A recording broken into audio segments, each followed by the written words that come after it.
I'm Steve Farley, and I live at 635 North Moore Street. I did the original application for this. The main reason is the previous owners. I just currently purchased the property 2 years ago. They've built on it. They've made use of this land. They put in an irrigation system, power, and a shed. So to a certain extent, I felt obligated to pay taxes on it, frankly. And then I also discovered that the lower section had been given back to the property owner.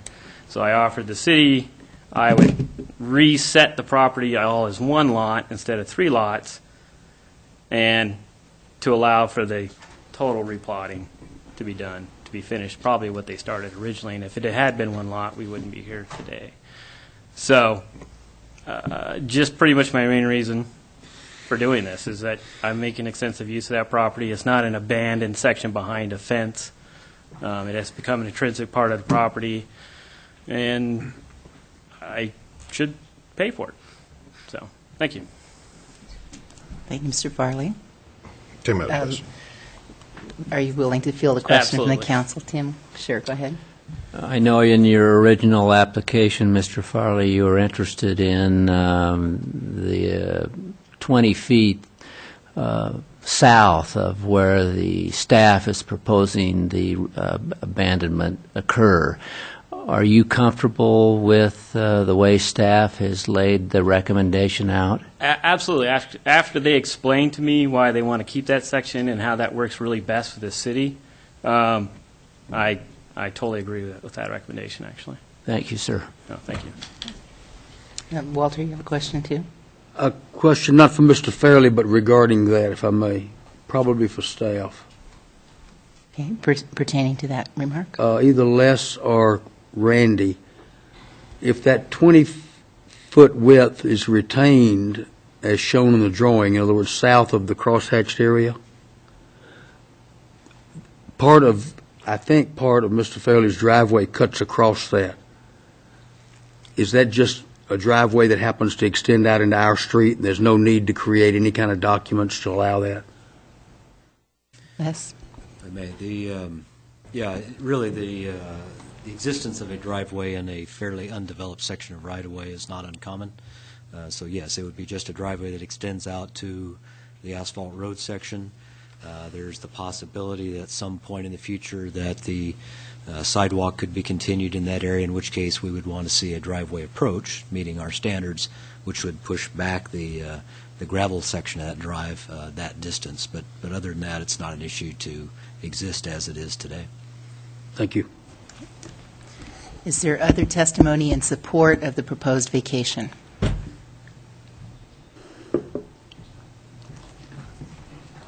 I'm Chuck Bond. My address is 626 North Moore Street. I live just on what would be the east side of the street, and I border this area that has been proposed to be abandoned. I am in favor of it. This chunk that is identified there in the crosshatch, originally that would have come out of the development that Mr. Farley's house was part of, and that's where the property should go back to. Any questions? Thank you. I hear none. Thank you. Other testimony in support of the proposed vacation? Is there testimony in opposition or general testimony? I'd ask you to come to the lectern. State your name and address for our record, please. Joe Bonner. Have you come up to the microphone, please? You can all hear me, can't you? Joe Bonner, 1020 Whoops. East F Street. No, really, we're recording it, so we need you to say it in front of the microphone, please. Joe Bonner, 1020 East F Street. A small city acre of .92 that I had bought in 2001. And Chuck Bond, well, his mother was the matron of honor in my wedding, so I don't know him a bit. I have a question here, though. We drew a line, this city, when we made that plat. Where be it back? Truth is, we know it wasn't 20 feet wide that the city assigned for the size of that road, Moore Street, going on through. I wonder if these people get the 20 feet on this side of an abandoned line? What kind of utilities do we have in place there now?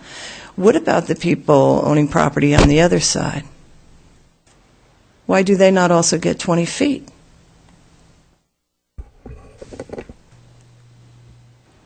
Okay. My question to the city council. All right, very good, thank you. And the council may recall that at our initial public hearing, we did have some background about that pertaining to how the plat was originally laid and the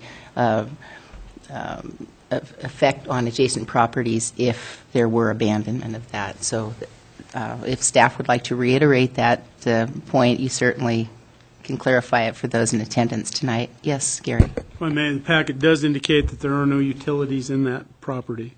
Even if there were, upon vacation, those utilities would be retained as permanent easements in favor of the city or the utility company. The council may vacate in cases where they find it to be expedient to the public good, and they may return that property from whence it came or in the public's best interest. So they are not bound to give it, quote, back to any development that generated it, but in the best interests of the city. But your reference to from whence it came was part of our From the initial. plat, yes. Yes, okay. Walter?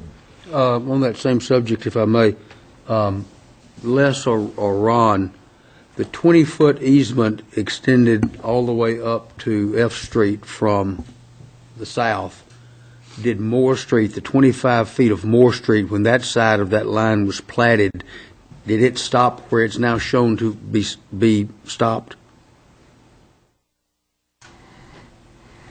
Did it ever extend on up to F or any further than where it's shown now? The Mountain View addition, as you see there, was originally platted as Groats addition. I did find a copy of that plat at the county courthouse. It was, I'm trying to remember, it was like a year later, or maybe 2 years later, but it was close after the Groats addition was platted that it was replatted as Mountain View.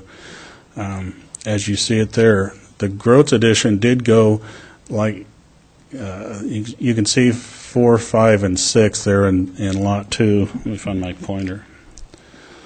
In Block 2, we got 4, 5, 6. It actually included 7 and 8, so it went about to here. And Moore Street went with it, as did Lincoln. It was replatted as Mountain View addition, as I said, within a couple of years, and then it was platted without that right-of-way. So originally it went right about to here, and then there was the street that went across. That's all. It was all platted over with the Mountain View. Please don't interrupt the speaker. So, yes, Walter? So, Ron, while the original plat went further north, on the replat of Mountain View over the top of that, and then the subsequent platting of Glenwood Village to the north of it, we have what we had. It's not like we've ever vacated Moore or Lincoln. They just were replatted before they were ever built, or any of the property was used, to the best of your knowledge. To the best of my knowledge, it was platted almost immediately after. We're talking back in the 1863 era. Okay. Is when that was all done. So, as far as you know, we've never vacated Moore Street north of where it shows to be right now. I have not found any vacation documents except through the replatting. Except for what it was. Yeah, it was platted over. Okay. Tom?